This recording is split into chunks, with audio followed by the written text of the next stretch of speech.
Yes, Mr. Hank. My lord, my ladies, I was going on in the story to 2012 when, as I indicated just before lunch, the club commenced arbitration proceedings in front of Mr Schaff KC, as he then was, seeking declaratory relief. The relief which he granted was twofold. The first was a declaration that Spain and, in due course, France were bound to arbitrate their claims on the insurance. And the second was a declaration that the club was under no liability to Spain or France because of the existence of the pay-to-be-paid clause. The award can be found... Is that no current liability? It was no current liability, yes. I mean, what is the position of the owners? I don't know. They still have not paid, and therefore the... I mean, are they insolvent, or what's the... I believe so, my lord, yes, but I would I think we should just know exactly what the position is, please, at some point. No, I'm afraid I don't know, and we don't know what the current position of the owners is. Well, you do remember that Mr Young told us that in any normal case, this wouldn't matter at all. He did. I don't accept that statement. Pay-to-be-paid clauses are often relied upon in my own experience, and yes, it may be that Mr Young's experience and my experience differs. Well, they've created a lot of litigation in my experience. Yes. Yeah, keep us all going. And in different parts of the world, then different steps have been taken, including this jurisdiction, to amend the ability to rely upon pay-to-be-paid clauses. But in this jurisdiction, under the new Act, marine insurance remains a situation in which you can have a pay-to-be-paid clause. Yeah. So I was just going to give your lordship your lordship and your ladyships the reference to Mr Schaff's award. I wasn't proposing to invite your lordship and your ladyships to turn it up, but the declaration is set out. This is in full supplementary bundle 1, in volume 1. When you say full supplementary bundle, yes, I've got 3 bundles called you've the core bundle, the core supplementary bundle, and the supplementary bundle. And you've also got 5 core bundles, or 5. Sorry, 5 supplementary bundles. Well, I haven't. I've just got one, and it's in an electronic one. Yes.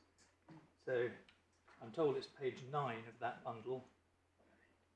It's got 3,361 pages. Tab 9, did you say? No, Page tab 9. 1, page 9. Oh. Yeah, but that's the award, not the actual reasons.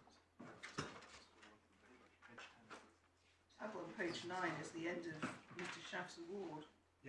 Yeah, it's the declaration, which is all I need to refer the court to. And so it was those 2 declarations, just so the court knows there was a third declaration that was sought, but Mr Schaff refused to grant this. That was a declaration which had to do with willful misconduct. The club sought a declaration that if and insofar as willful misconduct was established, then they would not be liable because of the provisions of the Marine Insurance Act. Mr Schaff declined to grant that declaration because he said that there weren't any allegations of willful misconduct in the Spanish proceedings. Right. So that was the award which then formed the subject matter of the application for Section 66 judgment. And it was an application for a judgment under Section 66(1) and an order under Section 66(2). I mean, we do. I mean, I'm not stopping you, but we do know all this. Yes, the reason I'm going through it, my lord, is because it's quite important just to look at this chronologically to stop the clock.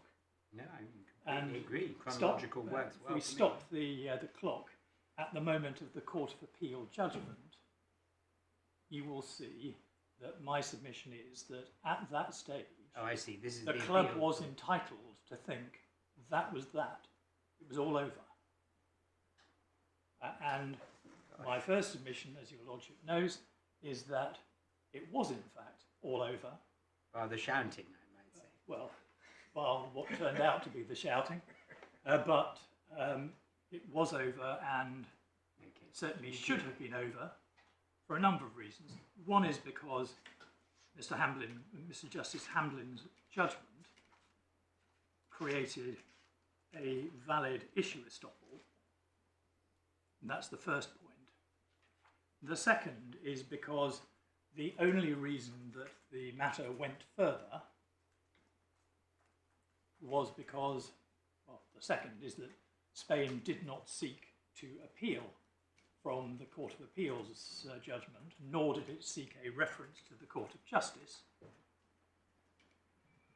The third reason it's relevant is because rather than doing those things, then Spain and France continued with their proceedings in Spain, and thereby procured, in breach of the obligation to arbitrate that this court and Mr Justice Hamblin had declared they were under, the Spanish judgment, which is now the subject matter of the registration proceedings,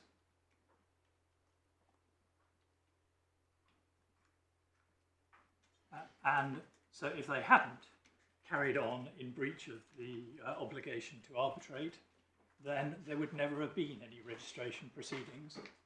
There would never have been the need to appeal against the registration order. There would never have been a reference to the Court of Justice. And this court would not then be faced with the decision as to how to reconcile the decision of the Court of Justice. You were going to say tricky decision, but you submit it's an easy one. So I wasn't going to say either easy or tricky. What I'm going to say is that the meaning of the Court of Justice decision is an irrelevance because of the fact that, because of the issue estoppel.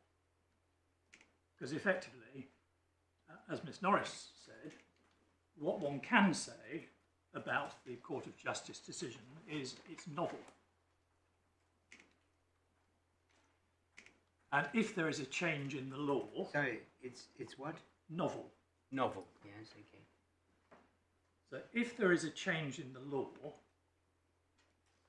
but that the new decision is inconsistent or irreconcilable with an earlier decision between the same parties, the nature of an issue estoppel is that earlier decision binds. And it doesn't matter whether the earlier decision was wrong or right, though for reasons we'll be coming on to. This is all in English law. This is all in English law, yes, but it's also true as a matter of European Union law. Well, you'll show us where that's a matter of European law, I'm sure. Mr Delaire will show you whether it is so as a matter of European Union law. I'm going to show you as a matter of English law that is the case. Good. Is there a case we could just have in our heads that shows us that? As a matter of English law? No. I think I know a bit of English probably. law. Sorry. Interfact, the divisional court decision in Interfact is probably the leading case on the interface between res judicata and EU law principles of effectiveness, applying cap for error and all that case. I'll be taking the court through that very carefully.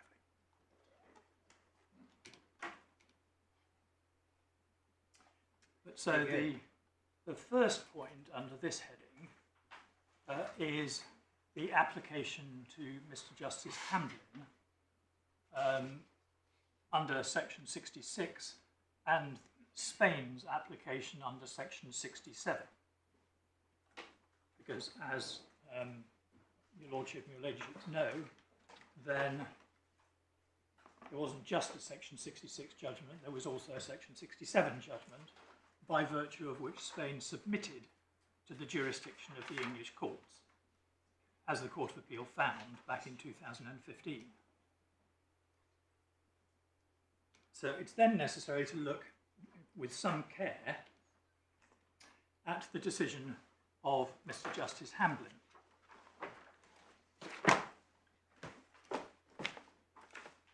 So have you finished your tour d'horizon? Well, I should just raise three very rapid points. Just chronologically, then after the hearing in front of Mr Justice Hamblin, the next point chronologically was the judgment of the Provincial Court of La Coruña. Yeah. And the Provincial Court of La Coruña acquitted the master on the charge of serious harm to the environment, found him guilty of disobeying an order to allow the vessel to be towed, held that that disobedience did not cause any loss, with the result that the master was under no civil liability. Because the master was under no civil liability, the owners were under no vicarious liability, and the club was not liable under the insurance policy. So that was the next stage. That will come back at the human rights stage, because what we then see later on is the Supreme Court in Spain making findings which were different from the findings which the Provincial Court made on a cassation appeal. Chronologically, the next thing, as the court knows, is that Mr Justice Hamblin's decision was appealed to the Court of Appeal. The Court of Appeal upheld his decision. There are two matters which are worth noting, though one of them I will have to come back to in more detail in a moment. The first is that the Court of Appeal had submitted to the jurisdiction of the English courts, as I've just said. Spain. Spain, yes. The second, well, it's the states, both of the states at this stage were appealing. So Spain and France were appealing.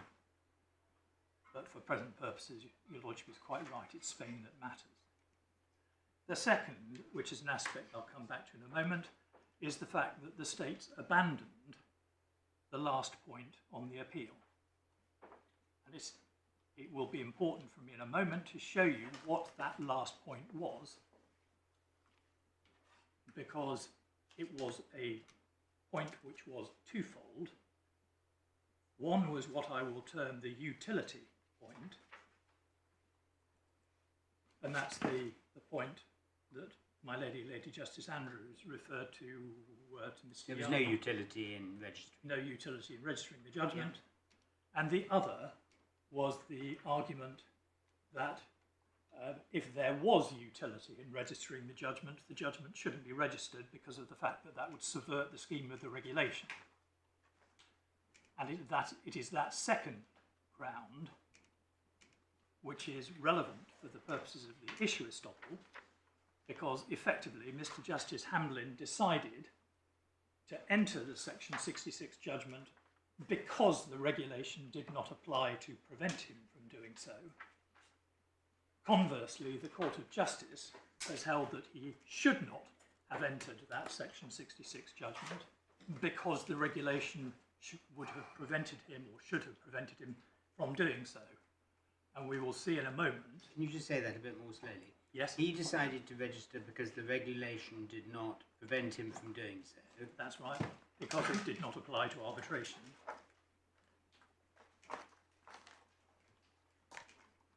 The Court of Justice decided that he should not have entered the Section 66 judgment, and indeed that he should have referred the matter to the Court of Justice, because of the fact that it would subvert the provisions of the regulation, and in particular the insurance provisions and the least alibi pendens provisions of the regulation. Well, except that wasn't quite the dispositive, was it? The disposition of the was not paragraph 71, which did say he shouldn't have entered the judgment. But the rest of it doesn't say, it's not an opinion on whether he should have registered it or not. It's opinion on whether it's a judgment for the purposes of Article 30. Well, quite so. And my point, my Lord, is that, albeit that obiter dicta, what as Mr Young has put it, what the Court of Justice was saying was that this judgment should not have been entered. I don't think they have obiter dicta in the Court of Justice, really. I think Miss Norris is saying it's binding. Yes, I think she is. Although the oddity is that Miss Norris and Mr Young say that the Section 66 judgment remains in full force and effect. Yeah. Well, I think I understood Miss Norris to be saying that the whole of the judgment is binding, but that does not have any legal effect on the existence or validity of the Section 66 judgment. Give me. Yes. And she'll shout I'll come back to that, because it is important to look at what Mr Justice Hamlin decided and why, and also to look at what he considered in deciding that, because the Court of Justice said in those paragraphs that the court had not verified as it should have done. I mean, what at the moment I'm just a bit puzzled by, Mr Hancock, you'll Yes. forgive me if I'm leaping ahead, is why you're so keen on showing that there's an estoppel, there's a issue estoppel or res judicata that you can rely upon, created by the Hamlin and Court of Appeal judgments, when, let me just put it neutrally at the moment, you might possibly have a better argument on the issue estoppel created by the award. Well, my Lord, I don't want to choose because the Court of Justice is pretty clear about the Hamlin and Court of Appeal judgment. But my point, my Lord, is that the Court of Justice is too little too late as a result I understand of the point you're standard principles of... But the Court of Justice might say it's the apex court, and it doesn't matter what you say, if it's decided that, even if it's all completely wrong, it's not for you or for us to question it. It's a different point, my Lord, with great respect. It's not really a different point. With great respect it is, because the Court of Justice may be the apex point on what EU law is. There's a separate question as to whether the parties to this dispute can rely on that later decision of the Court of Justice, which is a question which is one of English law and EU law, and is a question of issue estoppel. Because the whole point of an issue estoppel is that if a later decision says that an earlier decision is wrong, No, I've got the point. that then you don't have to repeat the it. earlier decision remains Quite binding. quick on the uptake here, Mr. Yeah, no, I'm sorry, my Lord. But your Lordship was putting to me I might have a better point. What I would suggest is I've got two good points, and I don't want to abandon either of them. Got two good points, they're both good, then on we go. So, going back though to the point in relation to paragraphs 71 and 72, then the other reason why it's important to look at those paragraphs is because the Court of Justice, and this is something Mr Delamere will be returning to, the Court of Justice made those comments on the basis of a misapprehension as to what had in fact occurred in front of Mr Justice Hamlin. Right. That misapprehension was brought about because Spain misled the court as to the facts.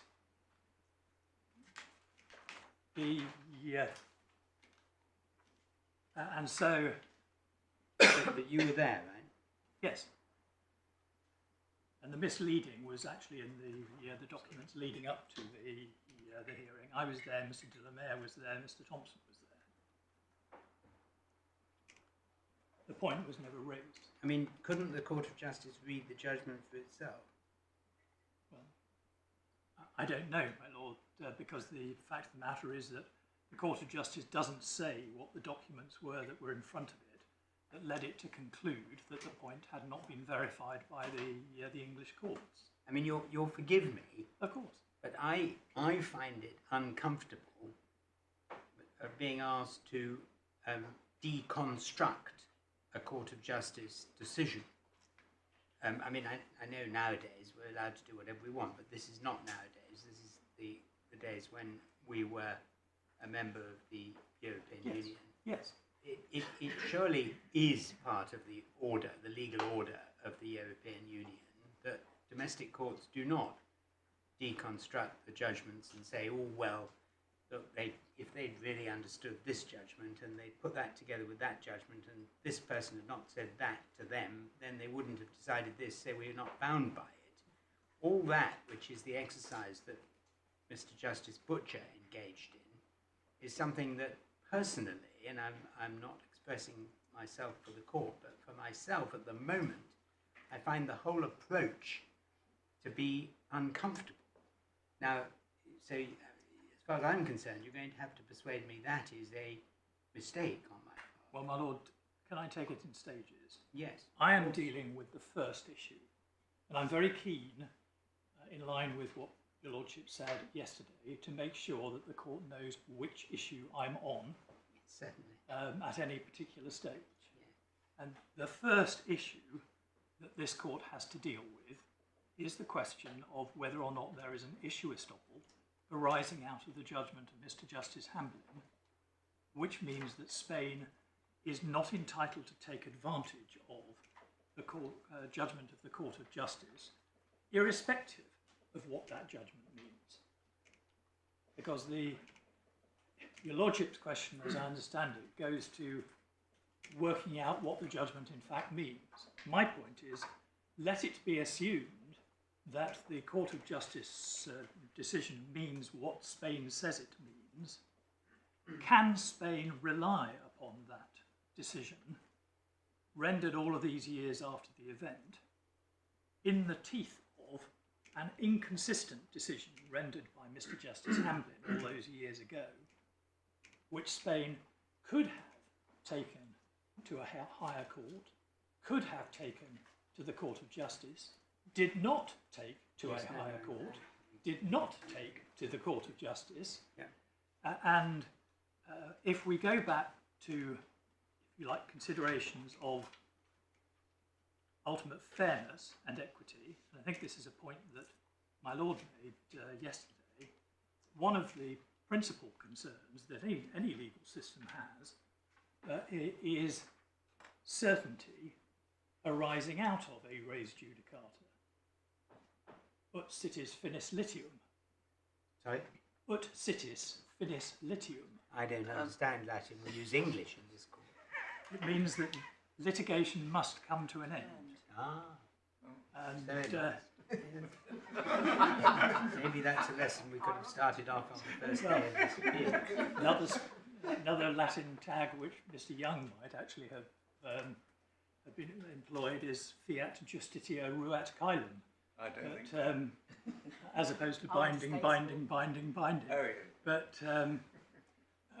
my point is simply that, and as I say, this is a point your lordship made, that where you are looking at a much later decision of the Court of Justice between the same parties in the same litigation, you have to ask yourself, is it fair that that judgment should now be relied upon to reopen matters which were decided with finality in the courts of this country nearly 10 years before, which could have been appealed but were not, which could have been referred but were not? And my answer to that would be definitely not.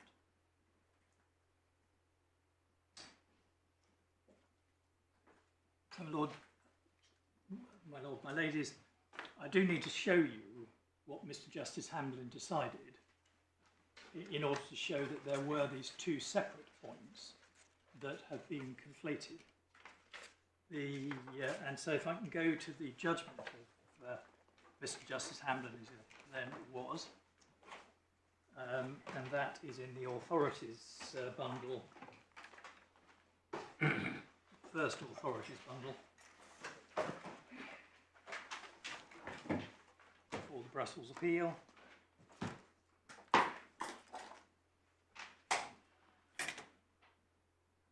At tab 2,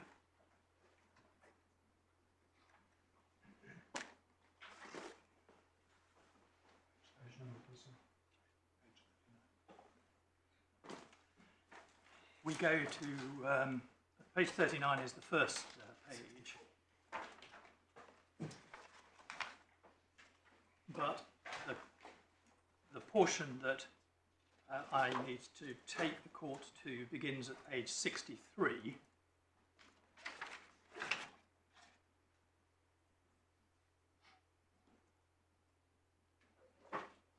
And there, at paragraph 181, the learned judge sets out the provisions of section 66. At 182, he points out that there is a discretion under section 66. 183, he says usually that will relate to the validity of the award. Then actually he goes on to what I will call the utility point, which he deals with in paragraphs 183 up to 189. The argument under that heading was that this was a declaratory remedy. As a matter of normal principle, a declaratory remedy will only be granted where there is utility in such grant. That here there would only be such utility if the judgment was what was termed a regulation judgment by the states. Regulation judgment was a shorthand on their part for a judgment falling within Article 34.3.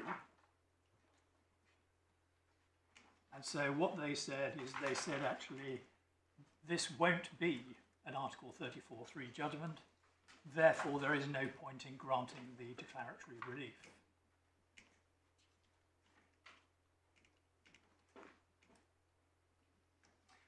And the judge held, following various other authorities, that it was sufficient that there was an arguable case that the grant of the judgment would be of utility,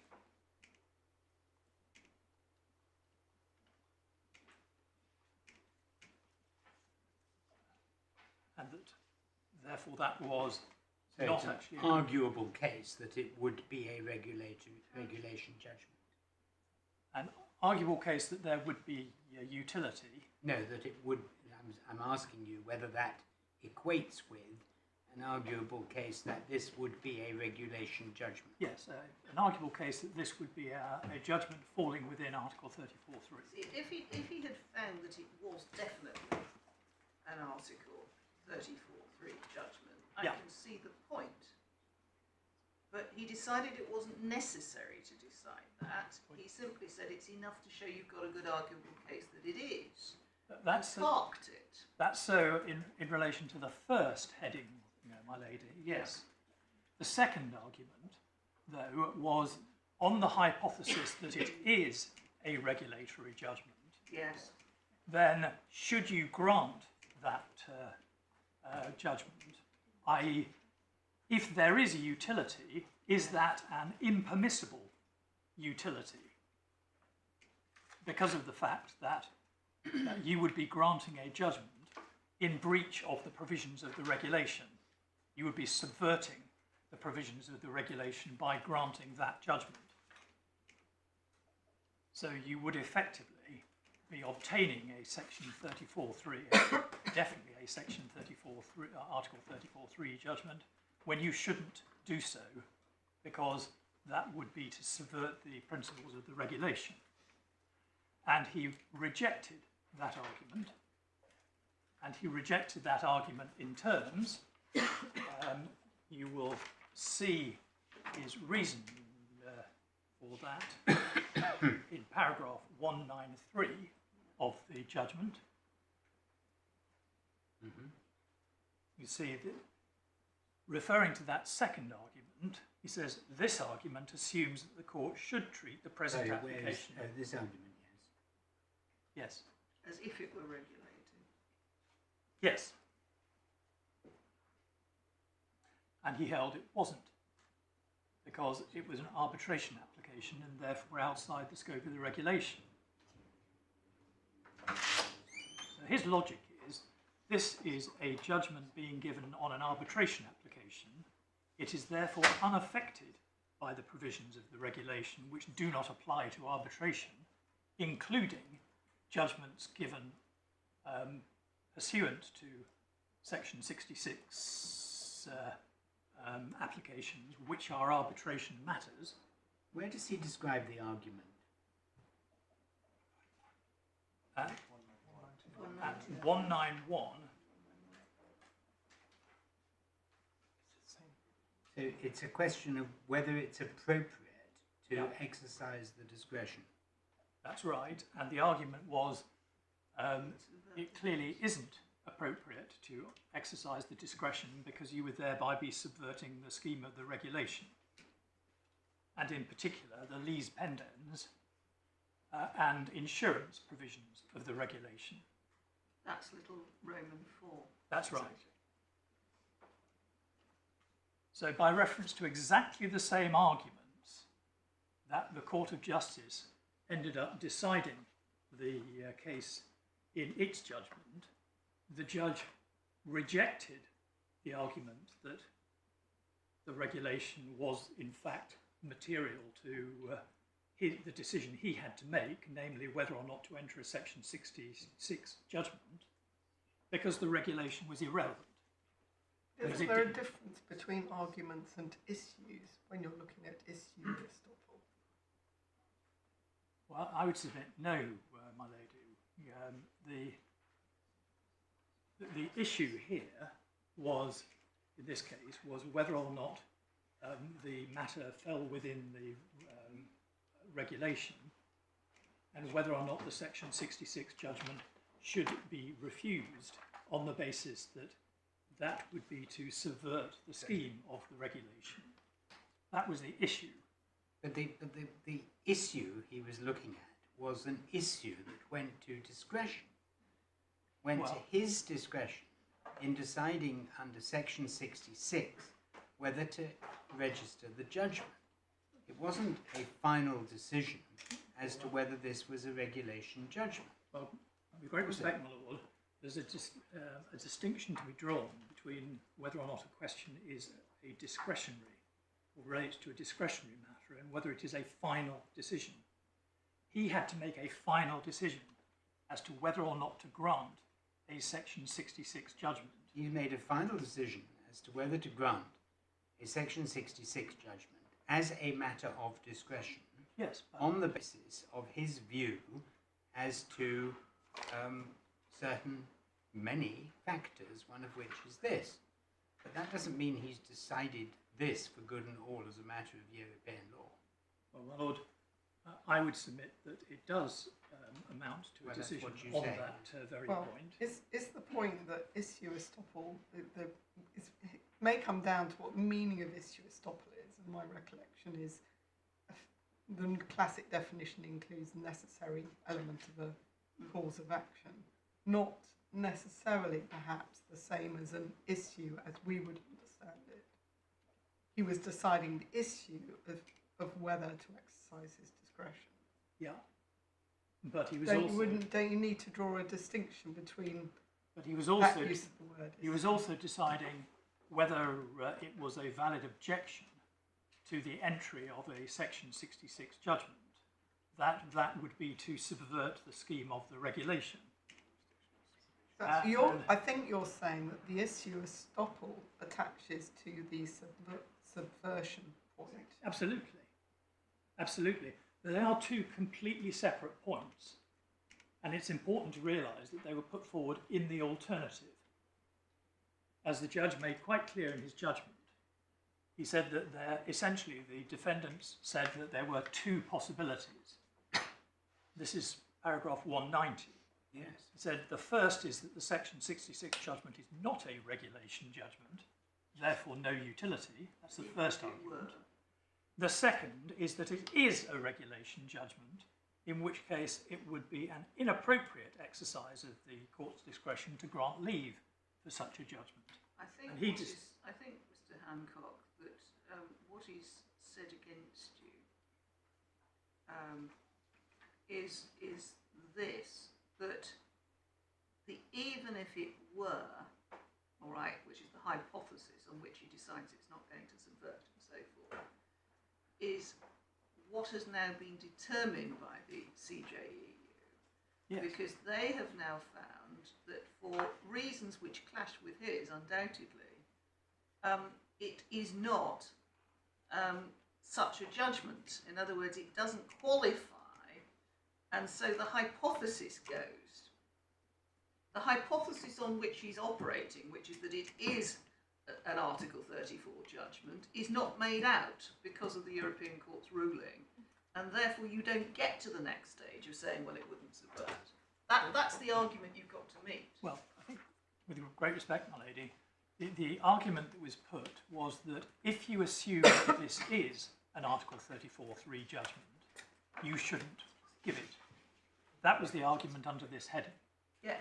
And the judge held, no, that's a bad argument. Yes. Because this, the regulation's got nothing to do with these proceedings because they are arbitration proceedings which fall out with the scope of the regulation.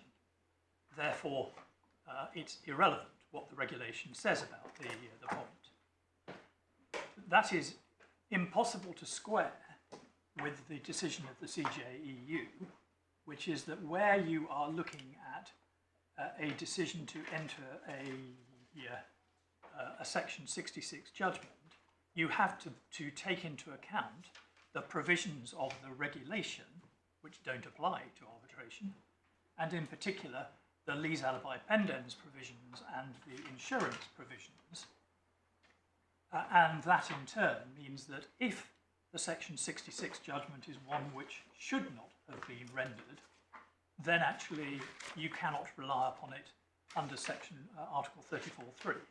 That's although the way in which they express themselves, and again this leads to a perplexing result. It's not what they said. I say the way in which they express themselves is to say the court cannot enter a Section 66 judgment if the matter could not have been the subject matter of a judgment had the proceedings. They didn't say that. That's precisely what they didn't say. And it's very important. They said it is not a judgment within Article 34.3 if those two conditions are satisfied. They did not say, they did not put it the way you're putting it to establish this issue estoppel as you seek to. And the other flaw, if I may put to you, is that Mr. Justice Hamblin was not deciding it was whether or not it was a regulation judgment. He was deciding on the premises that it would be an inappropriate exercise of discretion if it was a regulation judgment. That's what he says. And he is leaving open the question of whether it is or not, which is why it wasn't appealed, because they didn't need to appeal it because they didn't even have a regulation judgment. That's simply wrong as a matter of fact, my lord.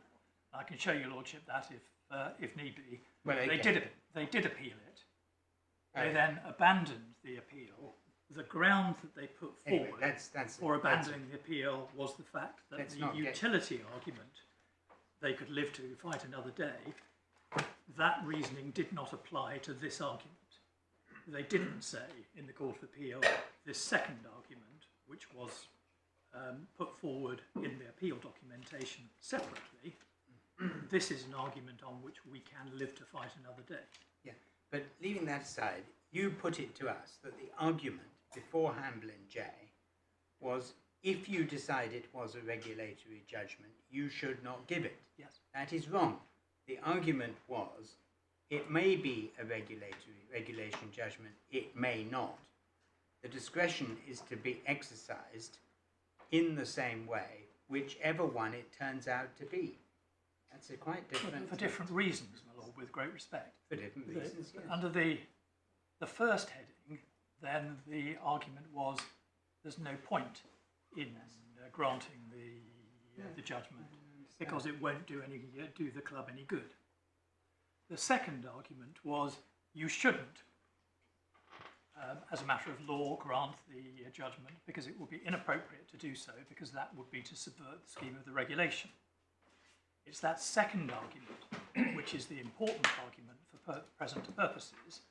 Mr Justice Hamblin rejected that argument in terms. As a result, the club has a Section 66 judgment. Mr Young and Ms Norris have both said, well, they're not seeking to set aside the Section 66 judgment. What you're then going to end up with on the case that they put forward is you will end up on this hypothesis with a Section 66 judgment given by the English court saying that there is no liability, and on their case you're going to end up with an English judgment recognising the Spanish judgment saying there is liability. So you're going to end up with two irreconcilable judgments. That is the very situation which Article 34.3 was designed to avert. We know that from the general. The CJEU has cut through all that by saying your Section 66 judgment doesn't qualify for the purposes of Article 34, so you can't rely on it.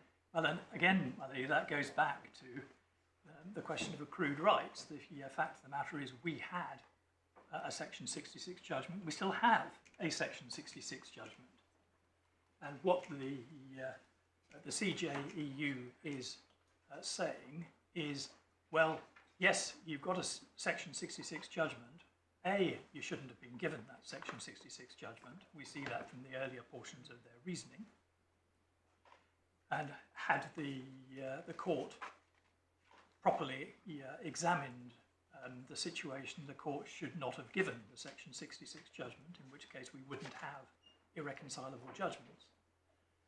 And B, they say that even though you've got this Section 34.3, Article 34.3 judgment, you won't be able to rely upon it under Article 34.3. So you've got a Section 66 judgment. Sorry, second proposition is just wrong. They're not saying, although you've got an Article 34.3 judgment, they're saying you may have a Section 66 judgment, it is not an Article 34.3 judgment, and therefore you cannot rely on it. My lady, it doesn't suddenly become an... You see, you're trying to equate the Section 66 judgment with an Article 34.3 judgment. If Mr Justice Hamblin had actually said in terms, I am ruling that this judgment does qualify as an Article 34.3 judgment, then I could see where you were going with this. Because you then have a direct clash with an issue estoppel arising from his ruling, which isn't appealed or isn't appealed successfully. And whatever the European Court may say about it after the event, you'd say, well, they're declaring what the law is for the future, but you can't take away a right that's already accrued. You can see all of that, but that's not what happened. Well, my lady, I would submit that that is what happened, because effectively the argument that Mr Justice Hamblin ruled upon, and he ruled upon it with finality, as the learned judge, Mr Justice Butcher, correctly held, this was an issue that he determined with finality. He determined that even if this was an Article 34.3 judgment, then the fact that that subverted the scheme of the regulation, as it was argued, did not persuade him that he should not grant the Section 66 judgment. So the hypothesis upon which he was ruling was that this is a regulation judgment. it is a judgment within Article 34.3. The argument that is put to me is that in those circumstances it would be wrong for me to grant the judgment, because that would be to subvert the scheme of the regulation, and he rejected that Well, argument. I think we've got that argument. Yes. I mean, quite clearly. I see the logic in it. That's what you say. Are there any other parts of the Hamblin judgment we need to look at to make that good? I don't believe so. I'm just going to check with...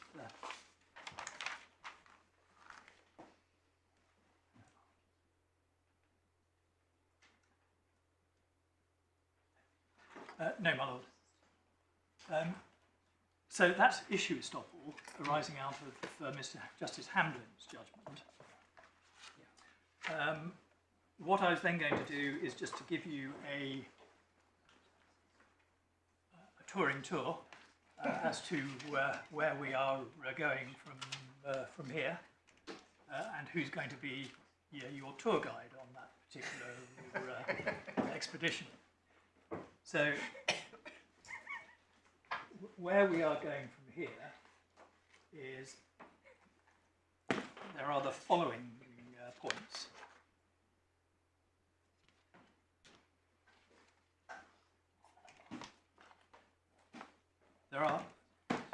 There are just a couple of minor points I should make just before leaving. Keeping us in suspended animation on the following points we're going to. Well, Right. I was actually just going to refer your lordships and your ladyships to. There are a couple of articles of Professor Briggs that are in the bundles. I think it's fairly clear from what I've seen of Professor Briggs's writing that he's on your side. Yes. We'll take that as read. Right. Just in case the court wanted the references, then they're in the authority bundle, A, volume 12, at 3186 and 3192, and there's another piece which he wrote in response to the judgment of Mr. Justice Butcher, which is at 3417. That's just for your lordship and your ladyship. 3196, 92 and 3147. 3417. Thank you.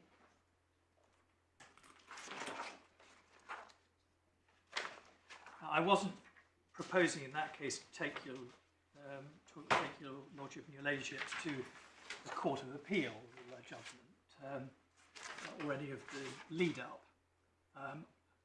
I would be content to adopt the judge's approach, which was to say it's all down to what Mr. Justice Hamblin decided, because if the appeal was not pursued against Mr. Justice Hamblin's decision, then his decision remains undisturbed. Yes. Can I And just, now the following points. And now the following now points. the following points, just another couple of references. The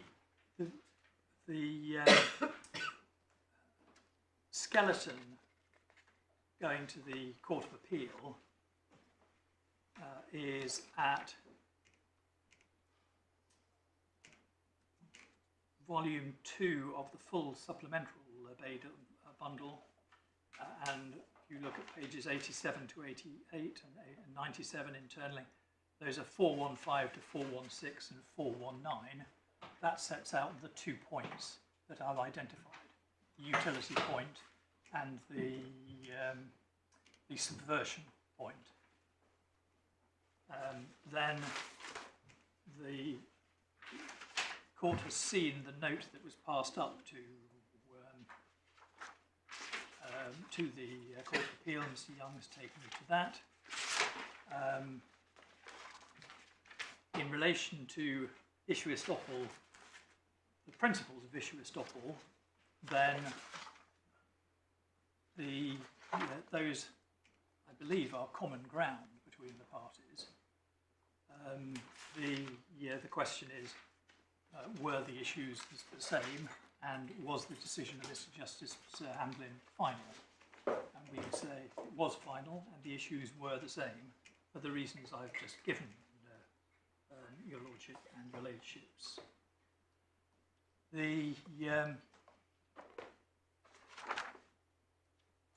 The second point, which is not a point that Mr Young has addressed you on to date, is the exception to issue estoppel in Arnold and National Westminster Bank. And I wasn't proposing to say anything further on no, because Mr Young hasn't addressed you, then I wasn't proposing to say. Well, he's done it in writing and you've done it in writing. Absolutely. We can take that as read. You decide it in our own sweet time. Absolutely. Yes, I wasn't abandoning it. No, I never thought you were. It just didn't matter. The very thought of abandoning any points in this case fills me with horror. My lord, well, it is No point is too small to be abandoned in this case. So now we move on to the tour guides, and the following points arise.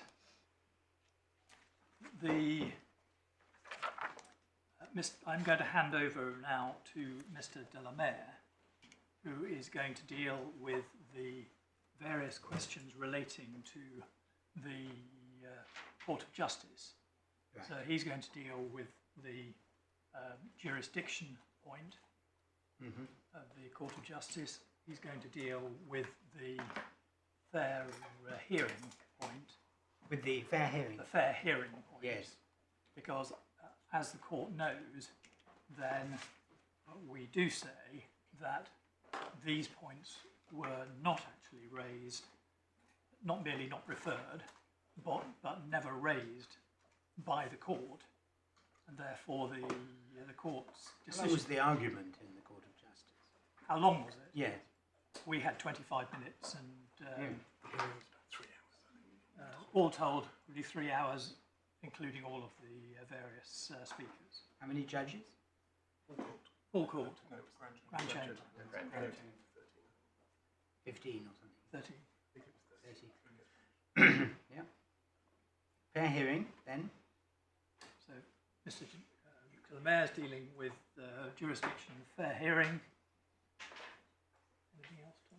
No, I'm dealing with EU issue estoppel. Yes, and he's going to deal with European Union issue estoppel, just to round off that element.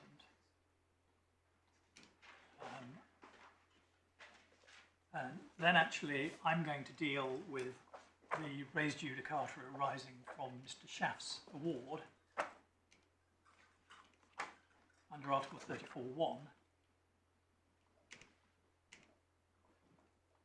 And at that stage, then we will hand back to the Commission and Spain to respond on the remaining, or on the items in the Brussels appeal. At that stage, then, we would move to the arbitration appeals. And when do you expect to finish all those 4 points? I'm just looking at the timetable. You started a bit late, but 40 minutes late, but 30 minutes late. But you're expecting to finish by 3:15 tomorrow? I would think so, Lord, yes. Yeah, I should think you could do that pretty easily. Yeah, good. I mean, if we got ahead, we wouldn't be unhappy. I've got that message loud and clear. And as I've just indicated, then we move on to the arbitration appeals. And the intention there was that we would deal with, as the court knows, equitable compensation on the first day of those appeals. And Ms Dilnott will be dealing with that on behalf of the states, and I will be dealing with that on behalf of the club. And then actually on the following Monday, we will deal with Section 50 damages and injunctive relief. They're sort of a bit connected, those Section 50 and equitable compensation. Absolutely, yeah, absolutely. Yeah. But we've agreed that the sensible course is to deal with the two of them separately. I mean, that remains a point of great interest to the court, those points. Of course. And we bear in mind, though, that the arbitrators and the judge dealt with these matters in different ways. So the court has got a variety of differing views from different judges and past judges in relation to the questions. So that's the tour guide, Good. my lord, my ladies. I hope that's been helpful. Well, I think the touring tours is where we start. CJEU jurisdiction, Mr. de la Mare. With respect to the party. It's not where we start, my lord. Oh no, okay. Because we start with the EU law issue estoppel issues. And if I can just remind my lord of the grounds of appeal in this case, in the core bundle, tab 2, page 17. Hang on a sec. Just give me a second to get myself in order. Yes, which core bundle? Core bundle, tab 2, page 17. My learned friend's appeal starts with it's binding, it's binding, it's binding, it's binding. That's all of 1A through to C. But D actually engages with what was the judge's first reason for finding for the club, which was that there was an issue estoppel. Yes. And there are two elements, effectively, to the issues in relation to issue estoppel. The first is whether or not an issue estoppel arises as a matter of domestic law, and that's subsumed in the first sentence of D, and that point is fairly then fleshed out at some length in my learned friend's skeleton argument. But then there were extensive arguments made to the judge to the effect that even if there were an issue estoppel as a matter of domestic law, such issue estoppel would be unenforceable as a matter of EU law. And that was the CAPFRA point, and in the alternative it was said that effectively the National Court was obliged to expand the domestic exceptions from the list in Arnold and National Westminster Bank in order to give effect to EU law and thereby give effect to the judgment, undoing, if you like, the breach that had occurred in 2013 or 2015. Now, that is the launch pad for these arguments, and it's an important launch pad for this reason. It's important to appreciate that the issue estoppel analysis is, in fact, if I could put it this way, the route through this case without all the unpleasantness that the arguments about vires and fair hearing take one into, the invidious arguments. And it is also important to note, it's not just us that says as much, it's the European Commission that says as much. If one turns up paragraph 108 of my learned friend's argument to this court, page 169, spot 44. Sorry, 108 of what? It's core bundle 6B, page 169.44, paragraph 108. Sorry, I'm still not. Have we got a page in the core bundle? Just a single page? It's 169.44 because it's been inserted. Electronic 217. How much? 217 electronic, I think. I'm in some horrible privileged position where if I type in 169.44, it comes up. So Okay. I'm Paragraph. very sorry about this state of affairs. Paragraph. It's paragraph 108, straddling page 27 And and whose 28. argument is this? This is Miss Norris's argument Okay, on behalf of the Commission. yes. She says, as to the relevance of res judicata under national law, the Commission observes that this does not automatically confer a right on a national court to disapply union law. We don't argue that it does confer an automatic right. It must be determined whether the application of national rules on res judicata would contravene the principles of effectiveness and equivalence under EU law, and she cites for that CAPFRA. And that is precisely the test that the judge applied, and we say he got precisely the right answer in relation to it. So, even according to the Commission, if the judge had stopped, if you like, at issue estoppel, I doubt very much whether Miss Norris would be here today, because you'd be effectively parsing the earlier 2013-2015 judgment, identifying whether there was an issue estoppel, and if you concluded there were, and that it was consistent with EU principles of equivalent and effectiveness, that would be that. But the significance of the point goes beyond that, because the whole topic of issue estoppel and the whole topic of what happened in 2013 and 2015 informed the very questions that were put to the court.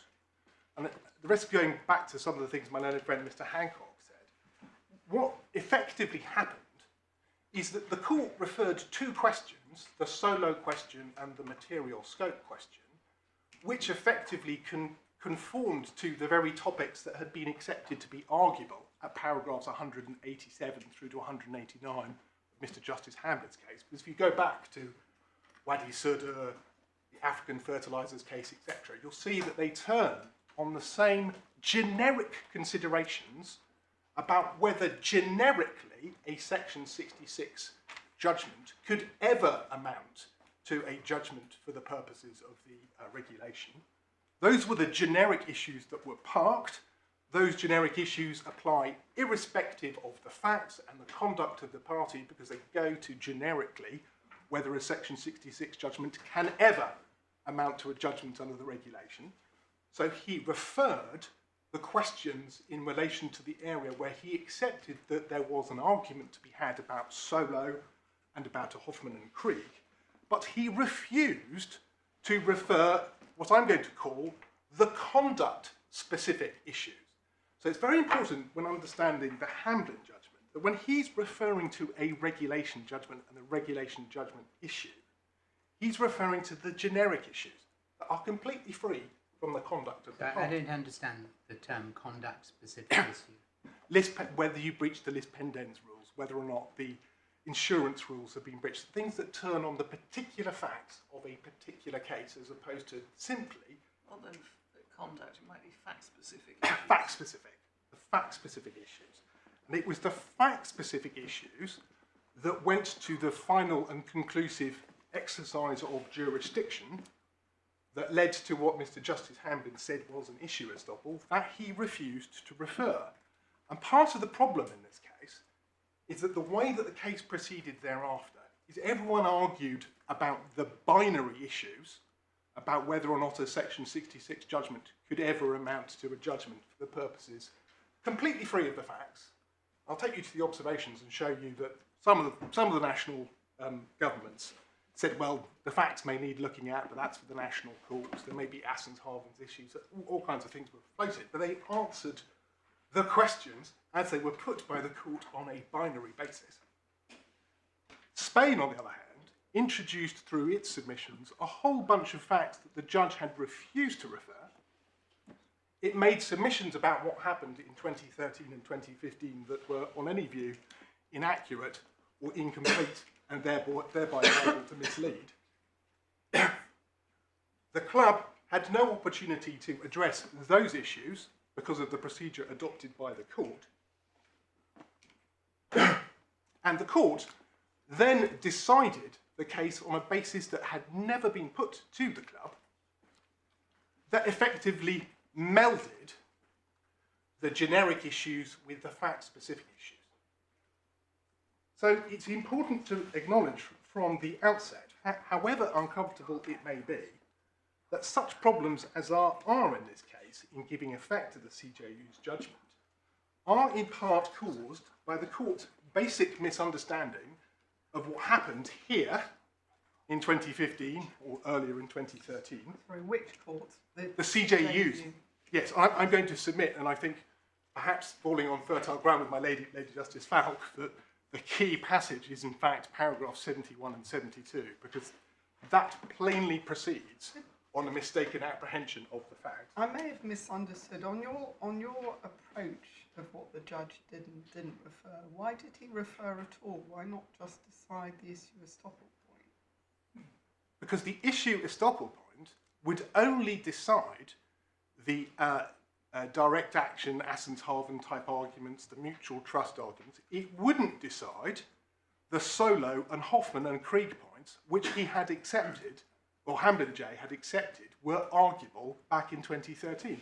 The judge says as much in the judgment. If you look at paragraph 220, he says one of the reasons he decided not to refer the other three questions, the Assens-Havens question, the Lispendens question, etc., was because he considered that they were covered by an issue estoppel, whereas the first two generic issues, the Solo issue, the Hoffman-Krieg issues, were not. So that's it's quite clear looking at the judge's reason for referring that what he had in mind was getting guidance from the CJEU as to whether you could ever treat an enforcement award under Section 66 as a judgment for the purposes of the regulation. Absolutely, my lady. That was really what was at the heart of the decision to refer. Absolutely, and if one decodes what's meant by the Solo point, what the Solo point means, Solo was a case in which there was a court-approved compromise, and the question was whether a court-approved compromise was a judgment. And the analogy was, well, is a Section 66 judgment closer to a court-approved compromise, or is it a judgment in its own right? That's the question of principle. On the merits, or is it a judgment of a Absolutely. procedural nature? That is the generic issue in question in relation to the Solo issue. The generic issue in relation to material scope and Hoffman and Krieg is this.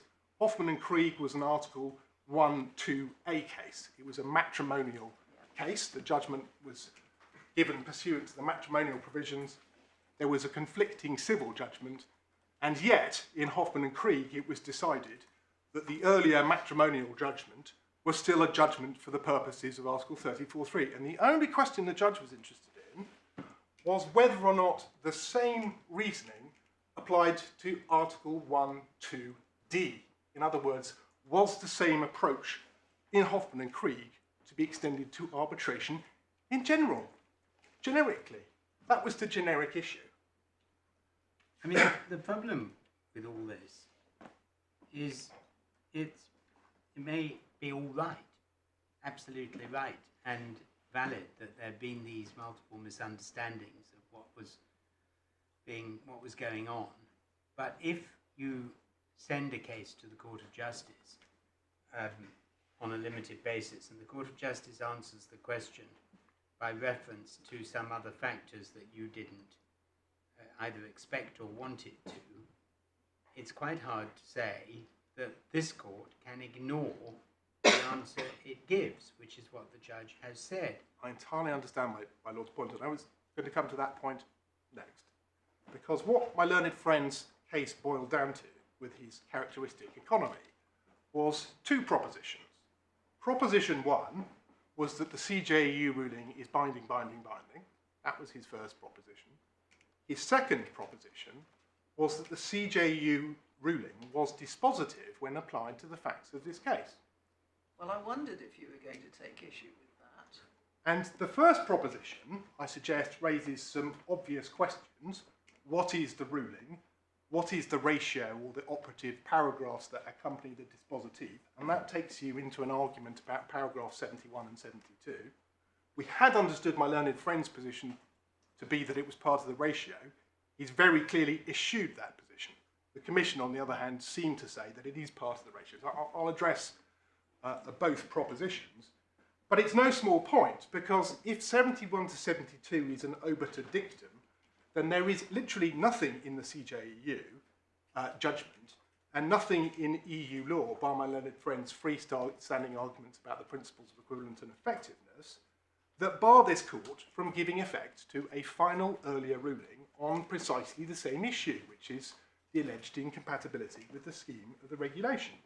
The CJEU ruling may be binding as to what has to happen in future, or had the decision of Mr Justice Hamblin never been taken, but a mistake of EU law having been made in good faith, unwittingly in the past by a final judgment, is not to be disturbed simply for the reason, the fact that it is wrong in EU law. And I'm going to show you the cases that establish that.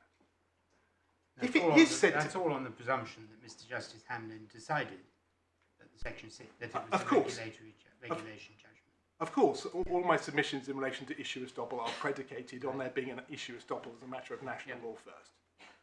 The second thing to be said is that if it is part of the reasoning, then that raises exactly the same issues that the Supreme Court grappled with in the EJEC case, which I trust my Lady Justice Falk is going to be familiar with in particular, and the judgment of Lord Reed in that case. It's a very complicated VAT case, where through no fault of its own, the CJEU was fundamentally misdirected as to the facts of the relevant VAT. I have no idea what this case is. So I'm going to take you the to rest of us to understand it. You're going to have to take us to the gist of it is AMIA, and indeed AMIA, A-I-M-I-A. Yes. And the case of Arsenal and Reed, both before Mr Justice Laddie and before the Court of Appeal, is that if there is a mistake in the facts as the CJEU understands them, the application by the CJEU of the law it finds to those mistaken facts is not binding on the court. That's the issue. And so if there is a central error of the facts in paragraph 71 to 72 about whether or not there has been a verification exercise back in 2013, and it said there hasn't, and the facts show, in my submission, whatever you say about paragraphs 190 to 194, it is that verification exercise. It's exactly the same arguments made by Spain and France, and their result is an answer that they don't like. In my submission... Just pause for a minute, Mr. Yes. Brewer, so that I understand the argument, make sure I understand the argument. What you're saying is this. The CJEU makes a pronouncement, use a neutral word, pronounces that the law is X, and that on the facts as it understands them to be, Yes. that would produce a certain result. Yes. You apply the law as stated in the CJEU to the facts as it understands them Yes. to be, and you get result A. Yes. In fact, there's been, for nobody's fault, the CJEU is wrong about what the facts are. Yes. And if you actually apply the law as the CJEU has said, Yes. to the real facts, Yes. you get result B and not result A. That's exactly and what... you're saying that's what this case is trying Yes. to do.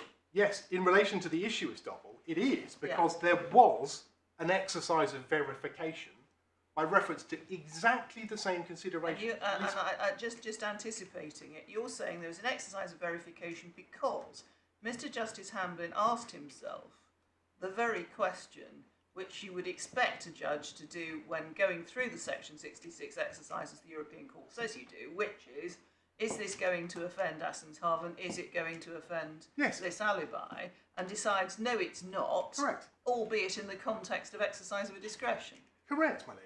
And if you get the point. If you like, paragraphs 187 to 189 park the Solo and Hoffman and Creed lines, and they correspond to what we've called Part 2 of the CJEU's judgment. Where in your skeleton is the point that my lady has just eloquently argued? Well, it's so that I can look at it, please. It's argued in the context of why there is a domestic issue estoppel and why there is an EU issue estoppel. Just a paragraph number would help. That's all I need to know.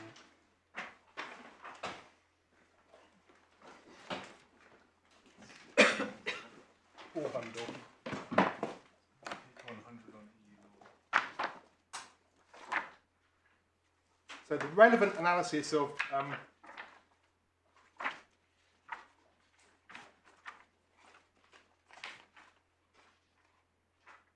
domestic issue estoppel, which is where much of this analysis actually takes place, is at 90 and following. That's the analysis of the estoppel under English law and the comparison of the issues and the analysis of what has been parked by reference to the West Tankers and African fertilisers cases, the generic issues. That starts the right to a fair hearing.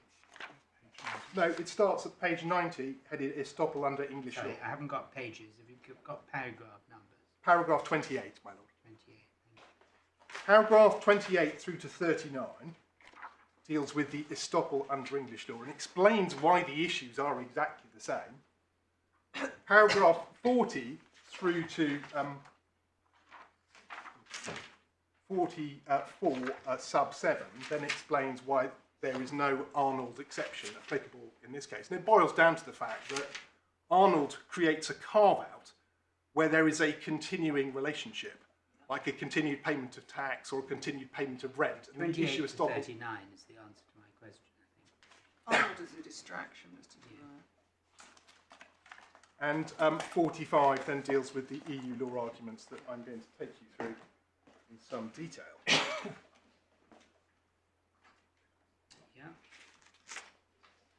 So my submission is precisely as my lady put it to me, which is if the correct law is applied to the correct facts in this case, you're inexorably led to the conclusion that there was a verification exercise of the kind the CJEU required in 2013.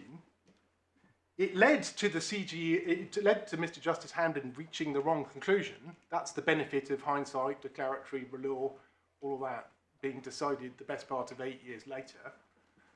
But the law on EU issue estoppel is that you are not required to set aside a final judgment that is binding in national law simply because the earlier conclusion conflicts with EU law.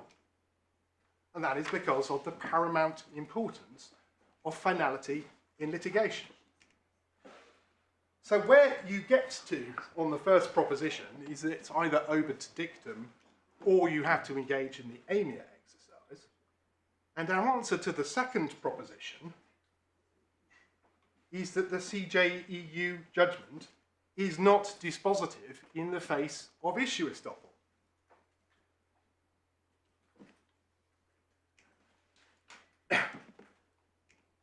And on that analysis, you're simply not bound to dispose of this case in accordance with the factual misadventure of the CJEU in paragraph 71 to 72.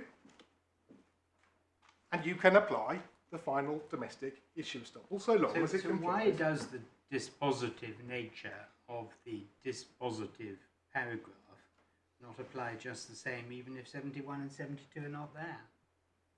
It applies just the same, and what it does is identify a mistake of law that has been made, but it does not require the earlier final judgment to be set aside. But it doesn't.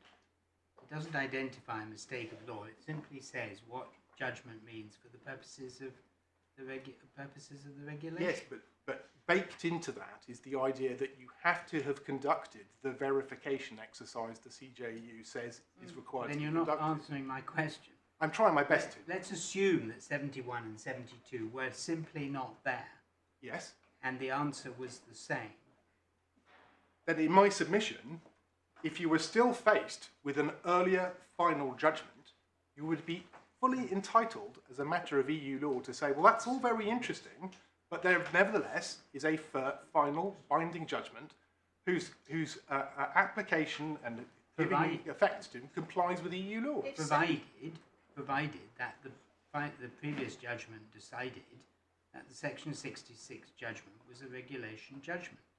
Well, I would invite you to be very careful with that language of regulation judgment, because what my learned friend's submissions has somewhat concealed is how that term has changed from the manner in which it was used before the Court of Appeal and Mr Justice Hamden, which was shorthand for a generically capable of complying judgment. In other words, that the Solo, Hoffman and Creed did generic arguments, and the fact-specific arguments, which are then addressed in the second half of Sorry, it was a term that Mr Hancock introduced me to only It was the term used in the course of argument through Yeah. 2013 and 2015. Well, I'm sure it was, but I wasn't there.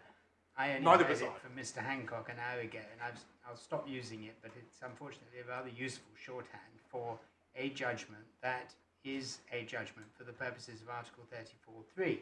Well, I would encourage you to think about the generic points and the fact-specific points. Because what the judge referred, what he actually referred, what he intended to refer, what his reasons show that he referred, and what all parties from their submissions to him understood him to have referred, were only the generic issues. And he went out to... Speaking for myself, Mr de la Mare, that particular proposition, you're pushing at an open door, but that is water under the bridge.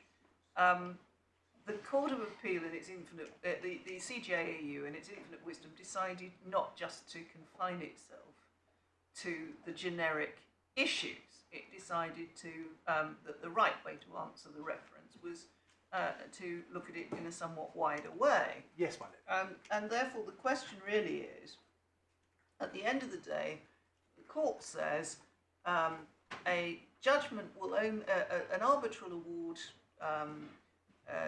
If you register an arbitral award domestically as a judgment, that may, in certain circumstances, qualify as giving rise to an Article 34(1) type judgment, a compliant judgment, but only if certain things have been done by the court. Now, as I understand it, your argument is that those things were done by the court.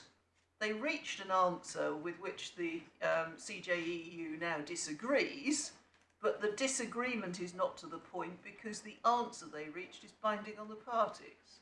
Now, have I got that wrong, or is that what I think the argument is? Issue estoppel is binding on the parties. That's the absolutely critical thing. The judgment of the court is binding on the court, but it does not displace that which is binding on the parties by dint of the prior conduct of the litigation to the point of finality. And that's why the court routinely, in the name of cause of action estoppel or issue estoppel, says, well, the law may have changed or been clarified since this case was litigated. We well understand the result is in fact wrong in law because the Supreme Court has clarified the law and reversed what everyone thought the law to be was. But nevertheless, you litigated this point to finality. You personally are bound by the fact that you didn't choose to take this case to the Supreme Court. You didn't succeed and you stopped and it stopped when it did. You are personally bound. And that's the answer to all of this. It may well be that the CJEU judgment is binding on the court.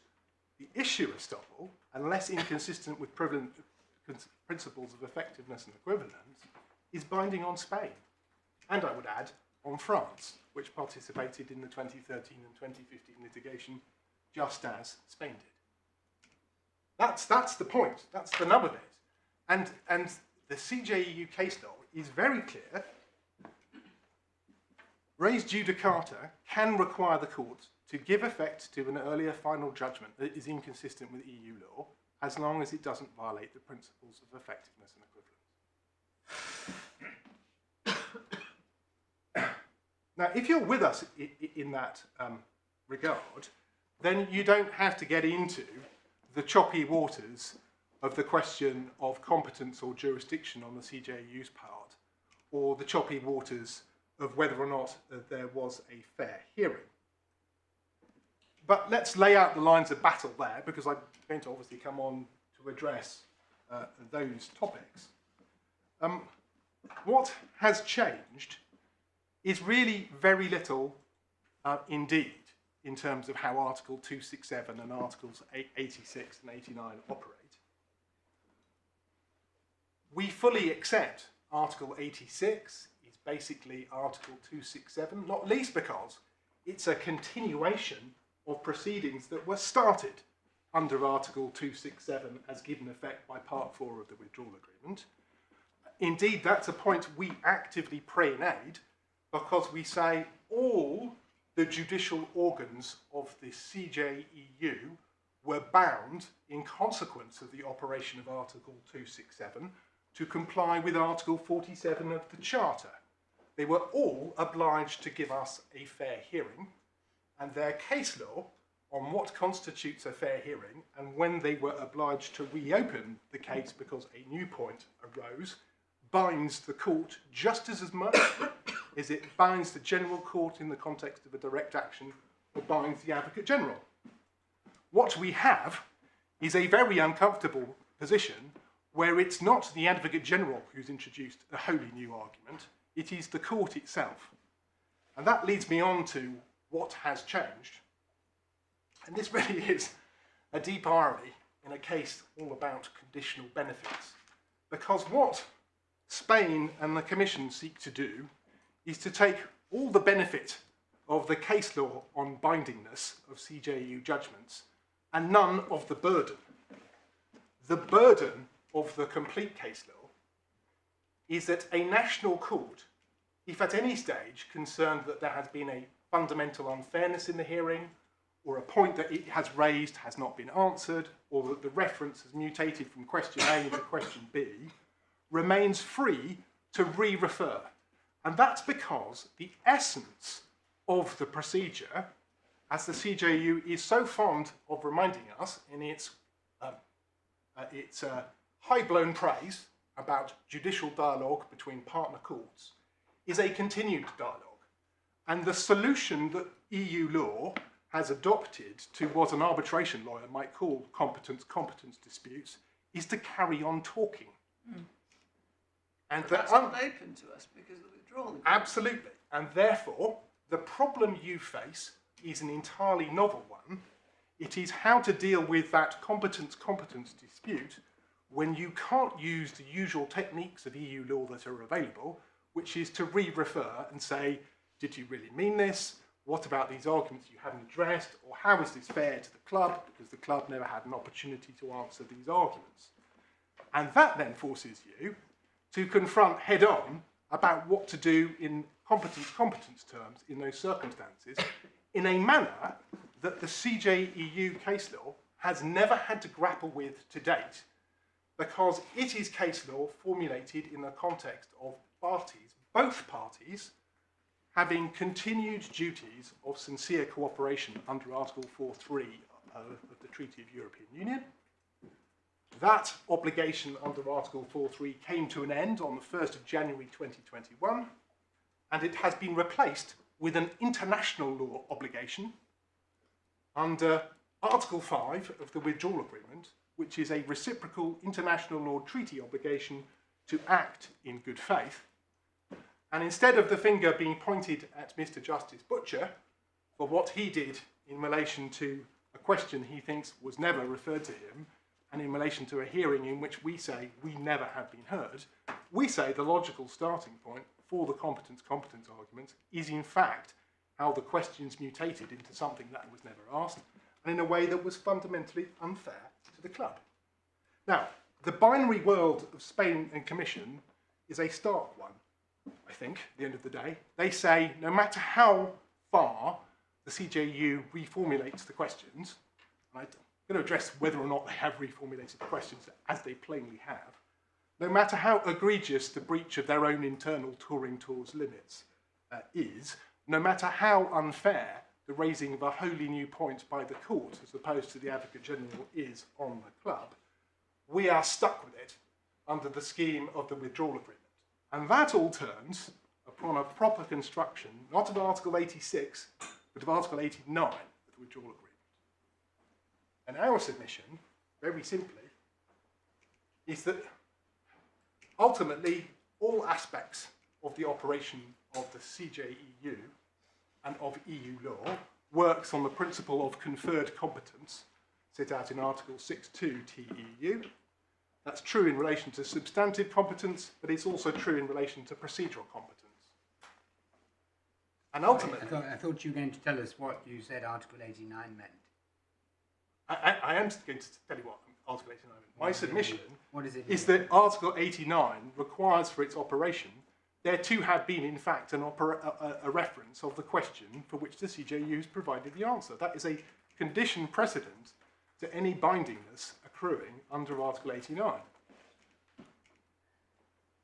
To give an absurd example, if you referred a question about the milk tariff scheme and you got an answer saying that the UK must abolish the monarchy, and that happened after IP completion day, that obviously would not bind the UK to do anything at all, because it's a question wholly out of court and unrelated to the questions that have been referred, given with no jurisdiction.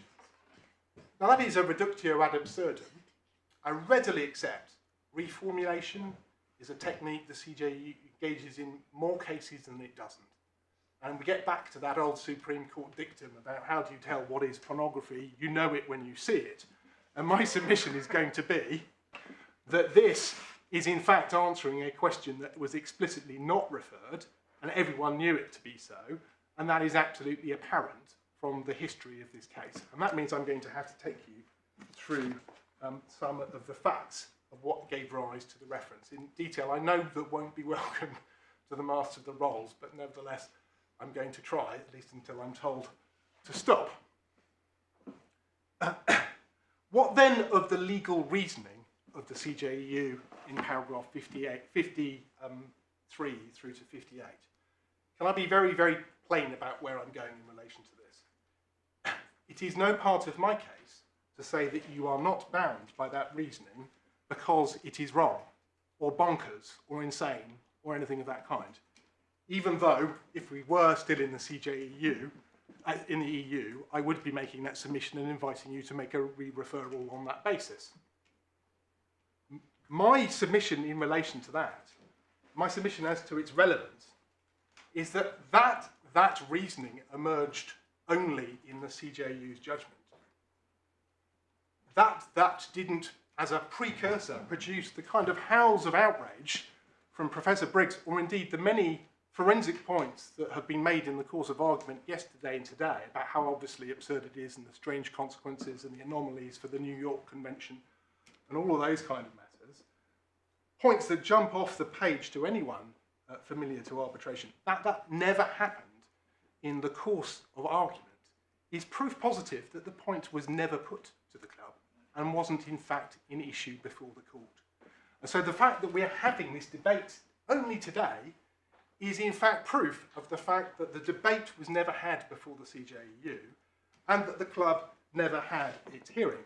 That's the first thing it's proof positive of. The second, it is proof positive that the answers given were not to the questions as originally put, even within the boundaries of reasonable reformulation.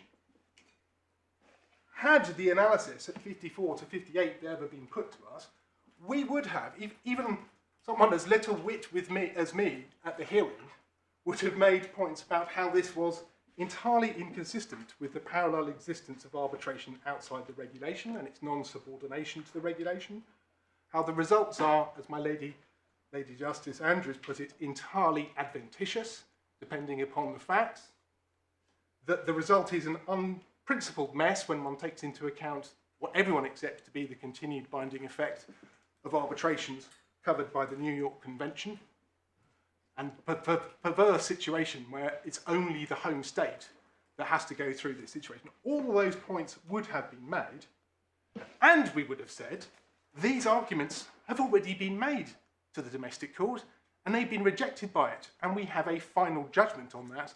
See Mr. Justice Hamden's judgment.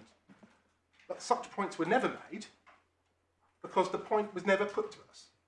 And I'm going to show you how the CJEU actually shaped the argument before it, the oral argument, so that it was concentrated only on question 1 and 2 in an entirely generic fashion, and how we were invited to address France's additional arguments about irreconcilability, but only France's arguments about irreconcilability. And when we did, we shouted touring tours, and the point fell away, and the Advocate General said, don't deal with those issues, touring tours, etc. So the measures of procedure adopted by the court, in fact, channeled us to only answering the generic issues. I mean, is there a case where this court has reviewed the process followed in the Court of Justice and decided it was it led to procedural unfairness? Well, that's in substance very similar to what happened in Arsenal and Reed, because in Arsenal and Reed, the question was sent on certain factual findings made by Mr. Justice Laddie, and he basically said the CJEU had ignored the findings he made and not answered the point he referred. He was overturned on that by the Court of Appeal. The Court of Appeal said if he had been right on the proper analysis of the judgment, he would have been entirely correct that he wasn't bound.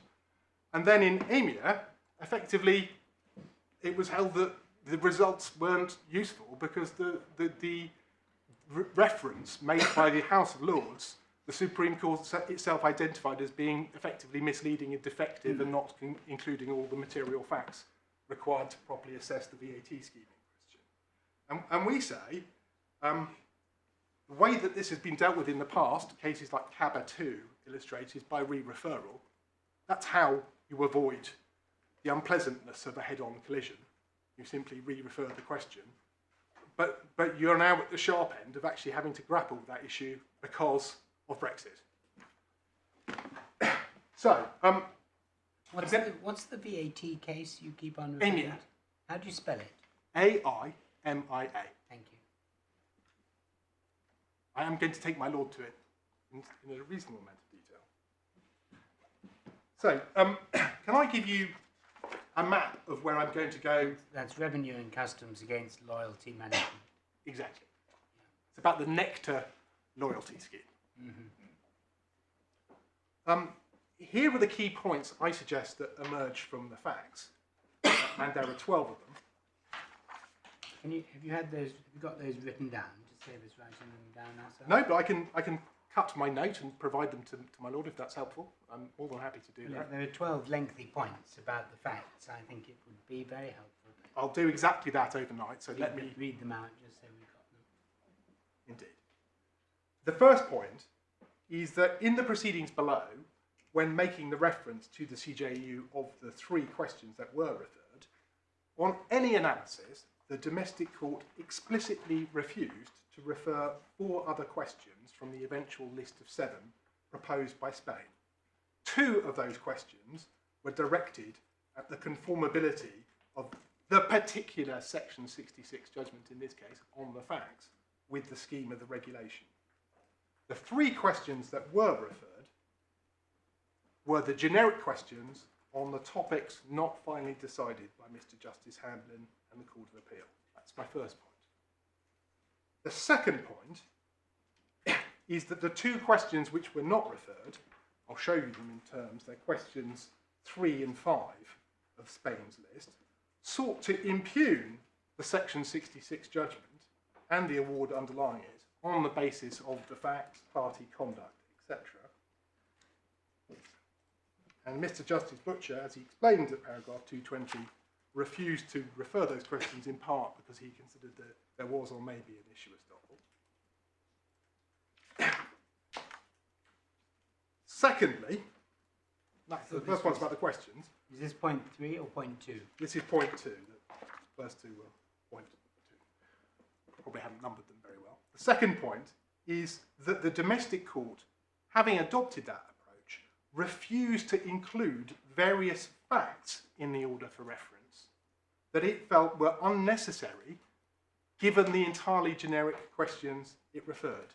And so it refused to include in the order for reference points about list pendens, the timing, other submissions Spain had made. All of those were deleted from the judgment, from the draft order for reference by the judge. There was a tussle between the parties, and the court basically put a line through a number of the facts Spain wanted included.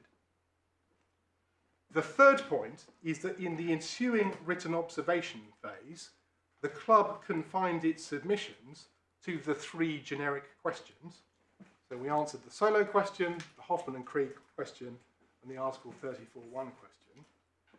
And we didn't deal with list pendens or Assenshavens or any of those issues because those questions had been refused. And you don't waste your 20 precious pages of observations to the CJEU tilting at windmills that are questions the National Court has refused to refer. And that creates the Pytharon problem that it's primarily the written phase. It gives the parties in question the opportunity to be heard. Fourthly, France sought to raise points about the lack of irreconcilability between the Spanish judgment and the Section 66 judgment, even though the judge had refused to refer a question on that very topic. We'll see that was the first question that Spain proposed and the judge refused to refer. Fifthly, and more significantly, Spain sought in its written observations to introduce detailed submissions on the insurance provisions, Assenshaven, the consequential obligations of mutual trust, etc., that it said led to a conclusion that the court had to reach that the 2013 and 2015 judgments were in breach of EU law. That's how they put it in their submissions. They reformulated the question, in fact referred by the court in paragraph 37.2 of their written observations, to an entirely different question, which was the very question the judge had refused to refer. And in paragraph 15, they provided, as exhibits to their written observations, the 2013 and 2015 judgments, which hadn't formed part of the order for reference. So they supplied those materials and then said various things about them that were either inaccurate or incomplete. Now, it must have known, when doing that, it was entering onto the very topic the National Court had refused to refer, and upon which the club was going to be making no submissions because the reference was confined to different topics. Sixthly, even Spain didn't attempt to introduce the lis pendens arguments into its arguments under 34.3. There's a fleeting reference in their 34.1 arguments, but not in 34.3. Then, seventhly, the club wrote to complain, and this is the letter Mr Young took you through very swiftly, about the French irreconcilability point and the Assenshaven arguments that the Spanish government was making, effectively to say they were inadmissible and that we needed to address the court at the oral hearing to explain that was the case. Eighthly, the court then set measures of organisation which directed the parties to concentrate at the oral hearing only on questions 1 and 2, and effectively on a generic basis. Were they not judgments merely because they were entered under a Section 66 process? So the language of the measures of organisation was absolutely plain, address the generic issues. We were then asked some supplemental questions. They were all and only about the French irreconcilability arguments. We were asked to address the French irreconcilability arguments, and we were asked, because it corresponded to an argument the French submissions made at paragraph 28 of their written observations about the Diageo case, to explain whether or not we had appeared in Spain. And what you'll see when we get to it is that France was saying, effectively, unless you appear in the national courts, by analogy to Diageo, to argue your case, the issue won't be decided, and therefore there can't be any irreconcilability between the Spanish judgment and the English judgment. That was the argument Spain was making, and that was the only context in which whether or not we appeared was thought to be potentially relevant. Ninthly, the club's oral submissions then started by explaining that the French irreconcilability arguments were inadmissible. Why? Because they went outside the topics the judge had referred, and they thereby breached the touring tours rule.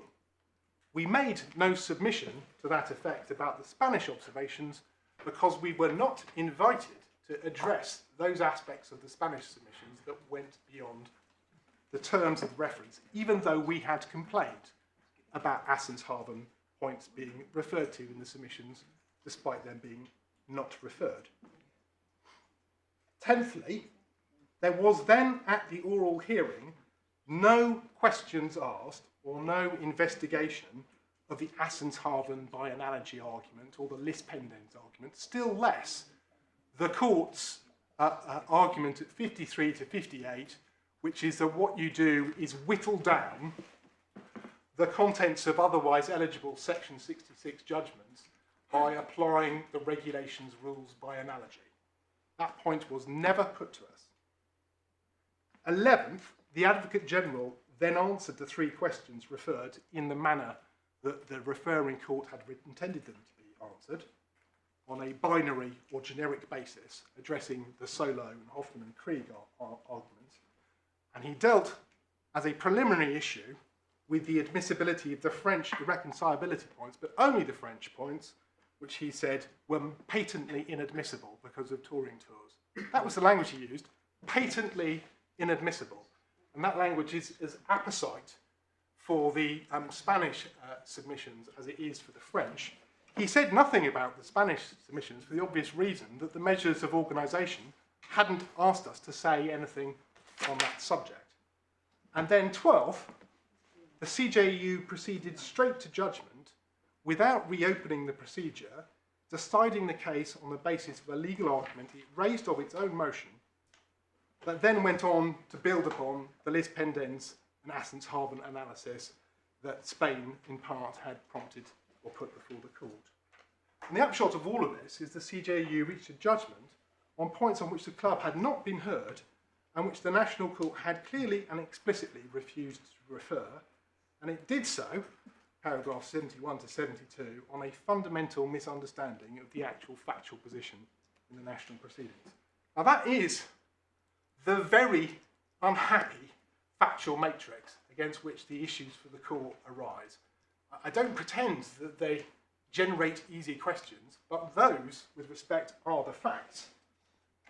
And our point in answer to that is threefold. Firstly, nothing in those deeply regrettable circumstances displaces the English laws of res judicata. Secondly, it's through the application of the English principles of res judicata that the court can avoid or undo the effect of what happened before the CJEU. And that point... Sorry, say that again? It's through the application of the English principles of res judicata, by giving effect to the 2015 judgment, that you can avoid having to grapple with the difficulties otherwise presented by that set of facts. But with respect, the matter actually goes further than that. If there has been a breach of our entitlement to a fair hearing under Article 47 of the Charter, that in fact fortifies the reasons why you should give effect to the earlier 2015 judgment. So the second point, when you raised it first, you said something about res judicata not being able to undo the CJEU decision. No, I said that the application of the domestic res judicata was the way to undo the effect of the fact that the CJEU had misunderstood the facts and breached the club's right to be heard. Yeah. And the point is fortified because when you come to look at the national rules of res judicata and you apply the EU law principles of equivalence and effectiveness, what you also have to apply is the fundamental right protected by Article 47, the right to be heard, which is itself a codification of the general principle of the right to be heard, which subsists even after IP completion day. So the Charter ceases to operate due to the workings of the 2018 Act, but the general principles continue to apply, or at least they continued to apply to all facts and circumstances up until the coming into force of the retained EU Law Act. And if there has been a breach of our right to be heard, you are being asked by these proceedings to give further effect to a decision that breaches our right to be heard, and you are obliged to give effect to our right to be heard. And that therefore fortifies the reasoning that says you should give effect to the national law res judicata. And then the third and final point is the point I make, if I must, about the treaty operating on the basis of conferred powers and the competence point arising in sharp form now that we've left and issues can't be referred. That's a sketch of where I'm going to go.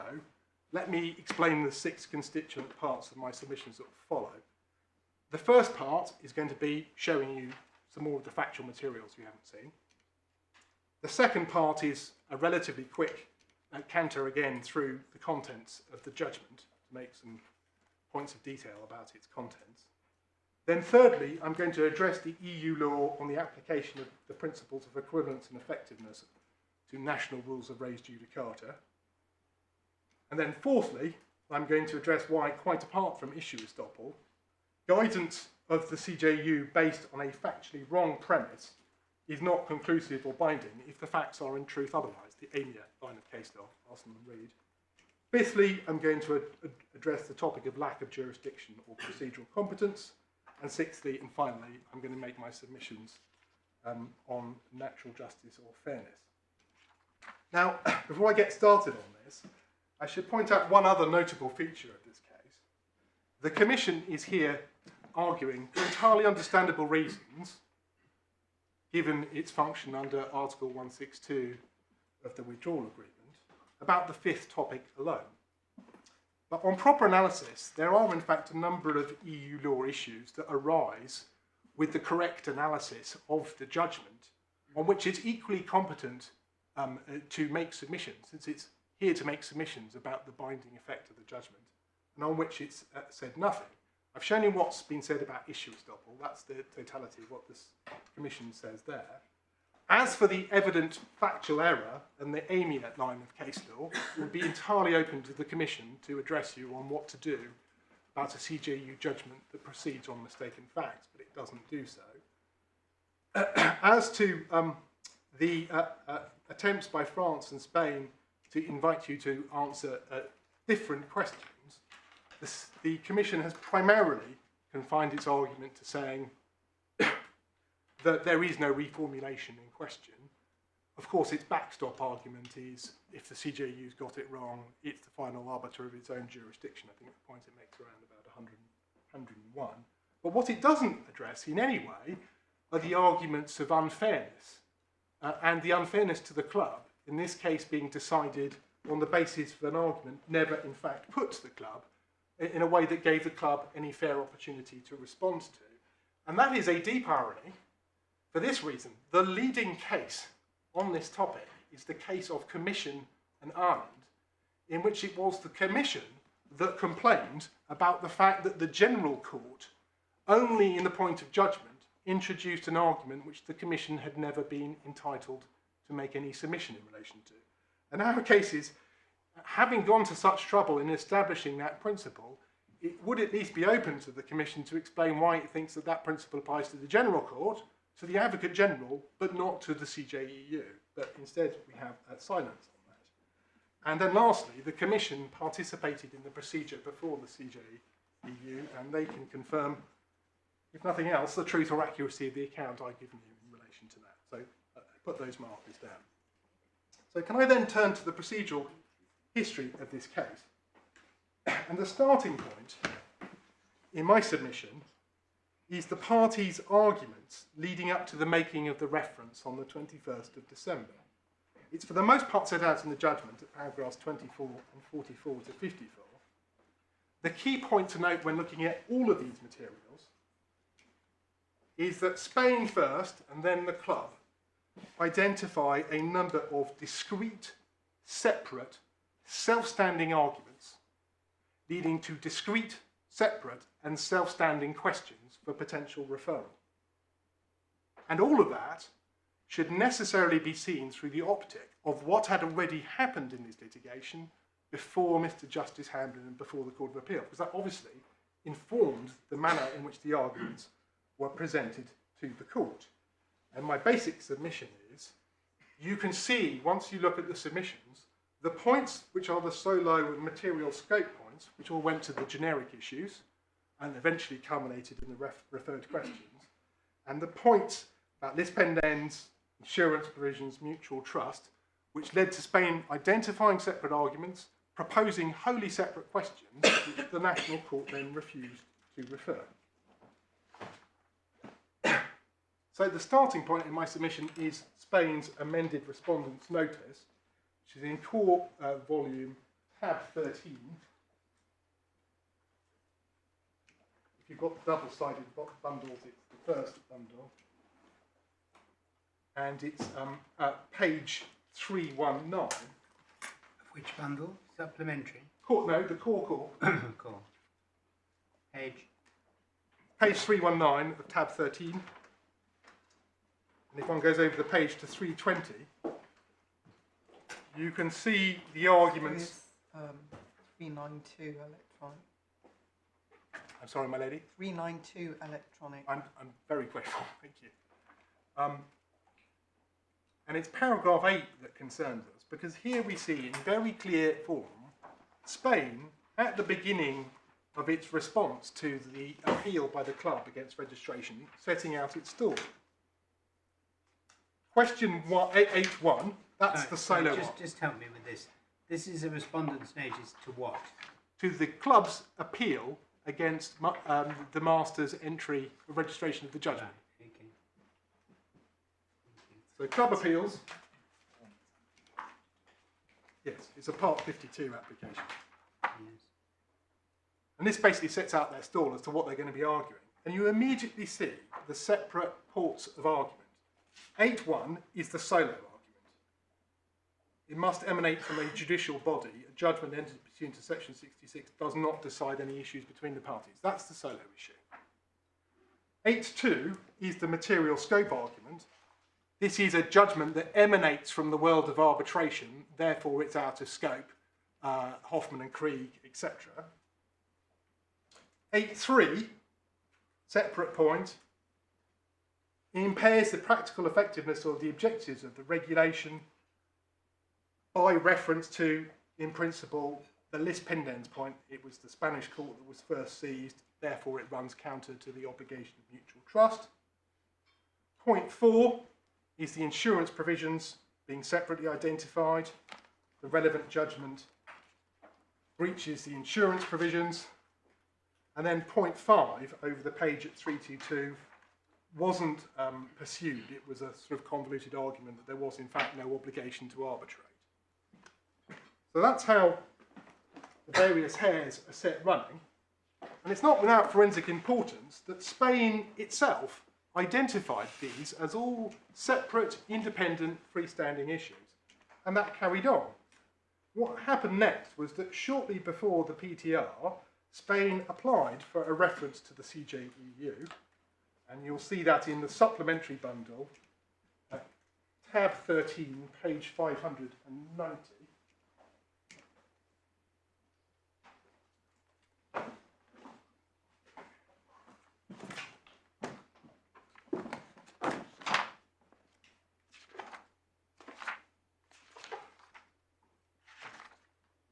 If you go to page 593, you can see that this is a request in advance of the hearing in December 2020 to refer points to the CJEU.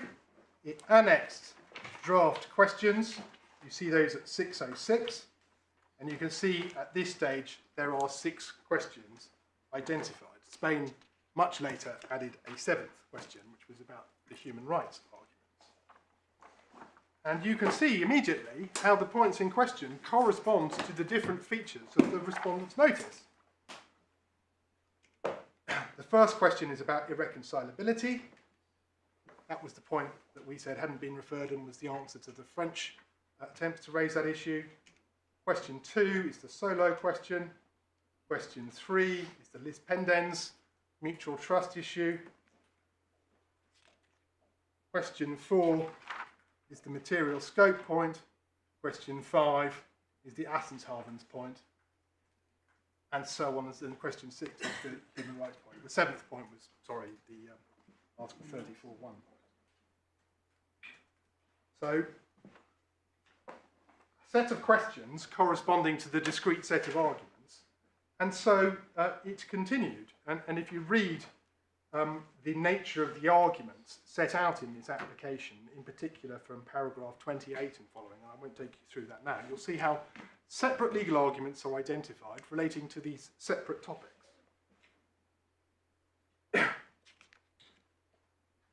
That was then cemented by Spain's written submissions to Mr. Justice Butcher. You'll see those in at tab 15 of the supplementary bundle. Page 628 in the bottom right hand corner. This one goes on to page 655. There you can see solo argument set out at some very considerable length through to page 658. Then at 97 and following you have the mutual trust lis pendens arguments. And then at paragraphs 108 to 116, page 663 onwards, you have the material scope, Hoffman and Krieg arguments, and 117 to 142 is the insurance provisions arguments. And then 143, page 672 onwards, the human rights arguments. And there's exactly the same schema in Spain's closing submissions, which in fact then link the various points to the various questions to be referred. They're at tab 17. I won't take you through those.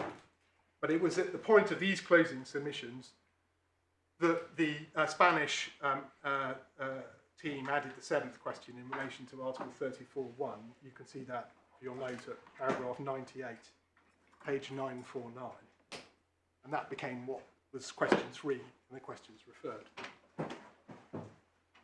And the club's closing submissions approach the basis on exactly the same basis, separate discrete topics addressed separately. You can see that from the club's closing arguments at tab 16, where each of these are taken in turn.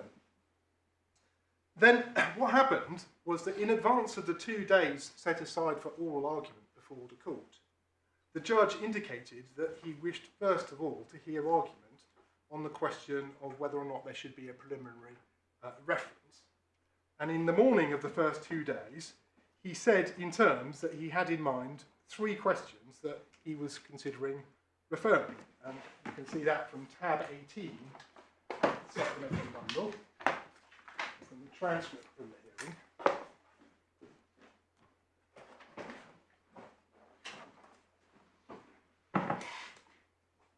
At page 1002, it's the second page of the transcript. And if one reads pages 5 through to 7 of the transcript, you can see the judge identifying the 3 questions he had in mind referring. Having had further argument on whether to refer those questions and only those questions, on the following day, the 18th of December, the judge gave an extemporary judgment on whether or not to refer these 3 questions, the reference judgment. And you were taken to a part of that by my learned friend. It's in the core supplementary bundle, tab 11.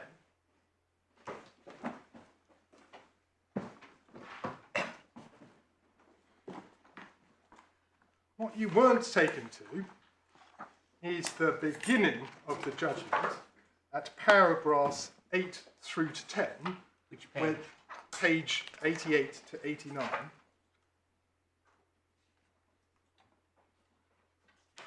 Where the judge introduces the application I've just shown you and sets out the 6 questions at paragraph 10, and then at 11 identifies the 7th question, which I've also referred you to.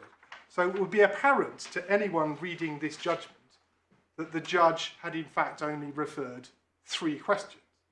And this judgment, for what it's worth, was sent to the CJEU with the order for reference.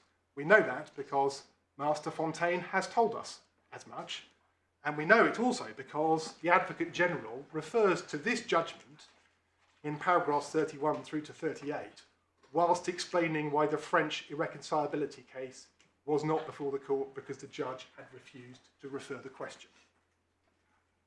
So it's absolutely apparent from this judgment, in this passage my learned friend didn't take you to, what the questions were that weren't referred.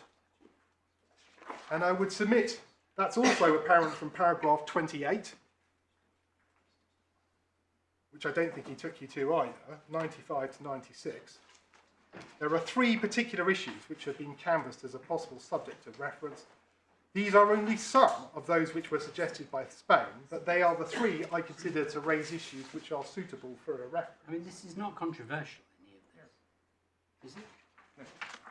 Well, my learned friend suggested, I made a careful note, he suggested that it wasn't clear from the questions that were referred that there was an intention to exclude the lis pendens and assens have an argument. That was his a different submission. point. I mean, that's a different point. It's absolutely clear the judge did not intend to refer what you call those generic questions. Oh, I'm glad the court agrees with us in relation to that. But because that my learned friend doesn't mean the questions themselves can't be interpreted in the way that CJEU interpreted them. I mean, maybe they can, maybe they can't. I understand my Lord's point, and I'll come on to address that. But the critical first point, it was plain to everyone that questions were referred and some questions weren't. Yeah. Well, further than that there was a refusal to refer. Absolutely. And much play was made of the language of touring tours about whether or not it was explicitly refused, etc. It couldn't be plainer from the contents of this judgment that the National Court had refused to refer the questions in case. It really couldn't be any plainer. What's more, the judge explains why it is that he's referring the points at 38 through to 41, and he does so in terms entirely consistent with him being interested in and only in the generic issues in relation to section 66. I mean, the thing that worries me about this is I entirely myself accept what you're saying, but it's not to do with the record as far as the Court of Justice is concerned, because Court of Justice decisions bind every member state, and the member states don't look at what gave rise to the decision. They just look at the decision, and they look possibly at the order for reference. And so the fact that what you're saying is 100% correct and shows confusion and difficulty and whatever else it shows, I don't see where it gets us. Well, two points it gets us to. One is the application of the touring tours case law and whether or not there's an explicit refusal. Well, touring tours is a completely different Well, I'll come on to that, case. but yeah. the question as to whether or not it was explicit that the questions were refused reference. There can't be any debate, but this judgment makes it plain. No, we understand that. That's the first point. The second point is it goes to fairness, because it's on the basis of this judgment that the parties then prepare their main document to go to the CJEU. Their main document is the written observations. This judgment directs us as to what points to address and what points not to address. No one who has been through this process of this judgment would anticipate written submissions being made about the topics the judge has explicitly refused to refer. And that's a critical point when one takes it. No one, but Spain did. Well, Spain did, and they were obviously flouting the terms of the judge's ruling in a way that was, however one likes it, in the nature of an ambush. Because, as I said earlier, we're not going to waste time and effort tilting at questions that the judge has explicitly refused to refer. And we've therefore been denied, in the written submissions, the principal part of our right to be heard. We've been denied the opportunity of answering these particular questions. Yeah, and as my learned friend Mr Hancock says, anticipating my next point, that is then compounded by the measures of organisation. But before we get to that particular point, the parties prepared the order for reference over the weekend, and there were certain email exchanges about the settlement of the terms and order and what facts and arguments went into the terms of the reference. And you can see that email exchange from core supplementary tab 12. And effectively, Spain was seeking to introduce a description of the various arguments that had made the judge refused to refer and various facts about Spanish proceedings being first seized, etc. The club objected on the basis that none of that was relevant to the generic questions referred, and the court excised all of the suggested additions of Spain. And that meant that the facts in the order for reference were extremely light. They were extremely high level, as appropriate for facts required to answer what the judge thought to be entirely generic questions about the nature of Section 66 judgments under the regulation in generic terms.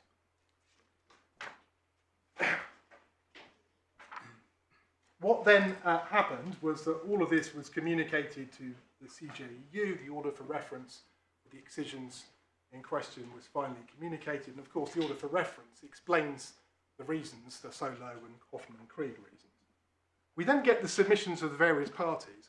All of the parties, with the exception of Spain, then answer the binary questions put on a binary basis.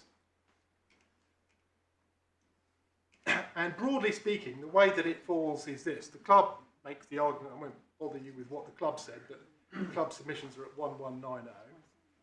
The commission, its submissions are at 1226. This is supplementary bundle, isn't it? I'm sorry, my lady? Supplementary bundle. Supplementary bundle, tab 25, page 1266. 1266. 1226. And the Commission answered question 1 in line with the club, and it said questions 2 and 3 didn't arise because once you've concluded there was a regulation judgment, that was that, and that was all you needed. What it said at paragraph 64, page 1252, is prescient. They said, please don't bend the rules of the regulation to get a result in relation to pay to be paid. They said that at the heart of this case is the distaste for pay to be paid, but nevertheless the rules are the rules. They didn't apprehend there being any wider approach or non-binary approach. The UK and Switzerland both took as a preliminary point as they were entitled to, this question doesn't even arise because arbitration is wholly outside the scope. But if it's in scope, the UK said answer it as per the clubs. Germany answered questions 1 and 2 to say that they didn't apply to a Section 66 judgment, but then they answered question 3 in a way that suggested that it was relevant to fall within Article 34.1, see paragraphs 29 to 35. It is true, I think this is the passage my learned friend referred to, that in paragraphs 5 to 7 and 34 to 35, they made some very general prefatory remarks about the National Court having to assess whether or not all of this complied with Assenshaven, and it said it didn't know what the facts were. And that's because none of the facts about the 2013 or 15 judgment were in the order for reference. Poland made some fairly confusing submissions, largely on the predicate that the English judgment, if the English judgment fell within Article 34.3, that would mean it had to be accorded recognition throughout the EU, which was obviously wrong. They did, however, refer to mutual trust as part and parcel of their binary answer as to why Section 66 judgments as a whole fell outside Article 34.3. France, tab 29, they raised at 12 to 29 the preliminary issue about irreconcilability. And if I can show you page 28, that's page 1310 of tab 29. This is the Diageo reference that then informs the measures of organisation.